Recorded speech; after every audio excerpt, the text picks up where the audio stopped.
Hello, সকলে কেমন আছেন? আশা করছি আপনারা সকলে ভালো আছেন। আমি খুব ভালো আছি।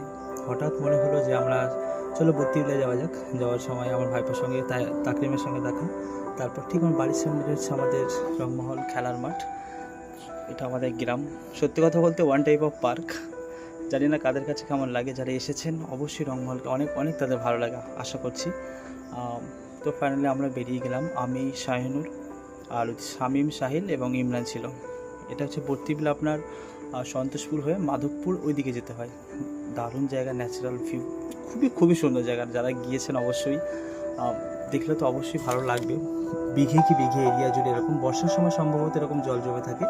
বাকিটা সময় কিন্তু এখানে চাষ হয়, বিভিন্ন আলু, সরিষা এগুলো চাষ হয়। এখন যেহেতু পাট চাষ হয়েছে, এই বর্ষার সময় এখানে প্রচণ্ড জল জমে থাকে।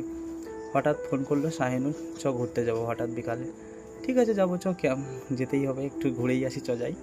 ঠিক যেমন ভাবনা ঠিক সেইভাবে বেরিয়ে গেলাম। এবং কাল রাতে যেটা ঘটে, কাল ফ্রান্স এবং স্পেনে খেলা ছিল। তো ফ্রান্সে হারাতে শাহিনুর খুবই খুবই দুঃখিত এবং স্যাড। তার জন্য ওকে আমরা নিয়ে গেছিলাম হচ্ছে এই বর্তির বিলে। ও ওলিসের 11 নাম্বার জার্সি পড়েছিল, দেখেছেন হয়তো আপনারা। আর এখানে যে জলটাতে হাত দিচ্ছি, দেখতে হয়তো ক্যামেরাতে খুবই সুন্দর লাগছে, বাট এই জলটা কিন্তু পাট পচা জল ছিল। যেখানে নৌকাতে উঠেছি একটু তো জলে হাত দিতেই হয়, সমস্যা কিছু নেই। পরে ভালো জল দিয়ে ধুয়ে নিলেই হবে। আর আপনারা যারা যেতে চাইছেন অবশ্যই আসুন এখানে। সত্য বলতে দারুণ জায়গা, ঠিক সন্ধ্যার আগেটুকু আসুন। আর যারা যেতে চাইছেন এই নাম্বারটা কন্ট্যাক্ট করুন। ভাই খুবই ভালো, একদম ইয়াং, 16-17 বছর বয়স মতো বয়স।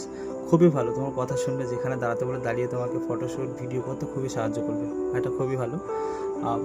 ঠিক যেমন ভেবেছি, হঠাৎ আমি ফার্স্ট টাইম গেছিলাম এখানে। প্রচুর নৌকা, ওদিকে প্রচুর মানুষজন আসছে। এখনও সিজন সেইভাবে স্টার্ট হয়নি। আশা করছি ভবিষ্যতে এখানে আরও মানুষ আসবে। আর এখানে একটাই কথা হলো, বর্ষার সময় কিন্তু মানুষের বেশি আনাগোনা হয়। আদারওয়াইজ কিন্তু এখানে চাষ হয় নর্মালি যেরকম থাকার কথা, মানুষ হয়তো যায় কিন্তু অনেক কম।